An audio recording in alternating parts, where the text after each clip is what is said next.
ಗೋರ್ಕಲ್ ಗ್ರಾಮದಲ್ಲಿ ಕುಡಿಯುವ ನೀರಿಗಾಗಿ ಹಾಹಾಕಾರ. ಗ್ರಾಮ ಪಂಚಾಯಿತಿ ಮುಂದೆ ಪ್ರತಿಭಟನೆ.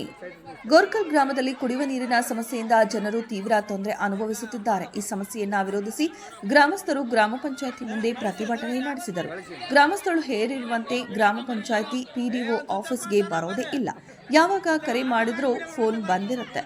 ಜನರ ಗೋಳು ಕೇಳೋರು ಯಾರೂ ಇಲ್ಲ. ಸುಮಾರು ವರ್ಷಗಳಿಂದ ಕುಡಿಯುವ ನೀರಿನ ಸಮಸ್ಯೆ ಇದೆ. ಆದರೆ ಅಧಿಕಾರಿಗಳಿಗೆ ಗೊತ್ತಿದ್ದಾದರೂ ಯಾವುದೇ ಕ್ರಮ ಕೈಗೊಳ್ಳಲಿಲ್ಲ. ಗ್ರಾಮಸ್ಥರು ಪಿಡಿಒಗೆ ಕರೆ ಮಾಡಿದಾಗ ಅವರ ಫೋನ್ ಬಂದಿರುತ್ತೆ. ಇದರಿಂದ ಗ್ರಾಮಸ್ಥರು ತೀವ್ರ ಅಸಂತೋಷ ವ್ಯಕ್ತಪಡಿಸಿದ್ದಾರೆ. ಗ್ರಾಮ ಪಂಚಾಯಿತಿ ಅಧಿಕಾರಿಗಳು ಈ ಸಮಸ್ಯೆಯನ್ನ ತಕ್ಷಣವೇ ಪರಿಹರಿಸಬೇಕು ಎಂದು ಗ್ರಾಮಸ್ಥರು ಒತ್ತಾಯಿಸಿದ್ದಾರೆ.